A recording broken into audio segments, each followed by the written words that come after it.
Hi guys, tu nil ha video hindi ho zo sinabon cha bin nil ha pha tu nil ha hi la khat lin boy to thang ama sa la ka hin upload to ave ho ni ha so ke diu hin ave ho ke til angai ho na ave ho chia zong cho ka request hin to zong hi la khat nin sa pi de nan sa ke de ke til in sa pi hin amai hi la samin thang ta khat zang hin la sa them ta khat zang hin ga heading al jano meriam te yong ana sa khom hin athi mama in a o ka ngai no min la sa themin chi a che la ka request in sa pi zi hin na ho na ngai ho zo sin jang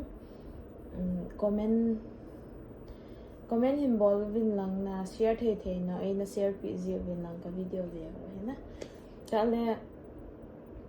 thu sai ka them phone thu ka sai so loading hin chi video ka hin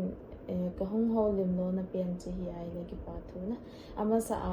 la ka sa ji ki pa thu zong ka sai lo na ji ki not ta ju video jo ka mo upload jing in de ni ma ja ka sai man lo ji ja jo ni la hi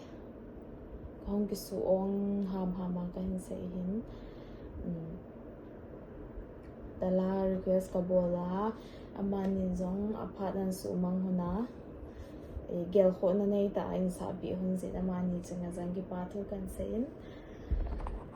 thu ka sai thelo ka sai so nai le ka sai kan ke hai ke ding jira cha la zo na ngai ta ta na ve zo sin comment board the ile him bol vin lang share board the ile nim bol pe na chai na pe na ka sai nom chu hi ai le zing 2027 zing 28 hin zing ka birthday hin hin vis nom mai la comment ani vis thei we na bye bye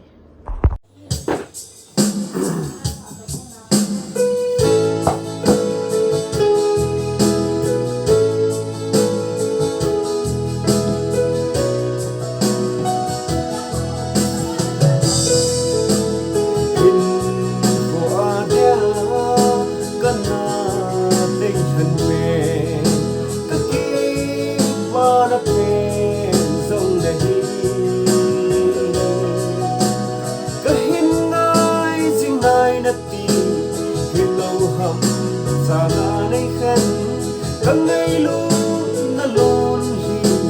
chỉ bay cả hin bon đi căng luôn se na tim thu cô kim min lên hi rong lên cùng xót se lòng ngơ đea căng ngay là na he na căng ngay sang bên merina dunin nei kanta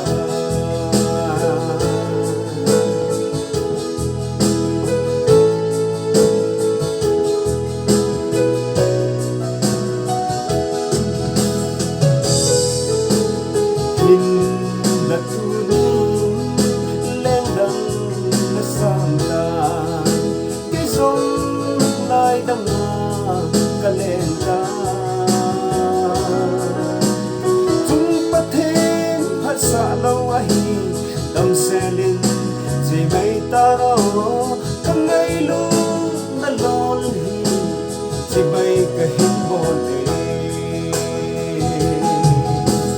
căng lung xe na thinh thu kim min lệ hi rong lên cùng sốt xe lung a dia căng ngay là na he na căng ngay sang bên merina dunin nei kanta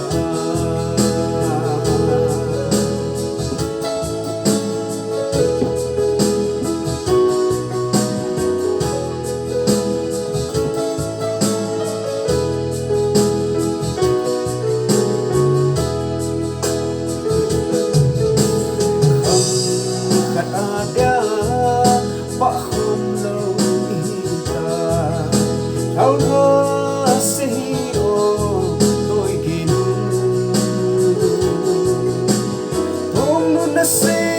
tang pakin ham giang pha ke hin thoát đê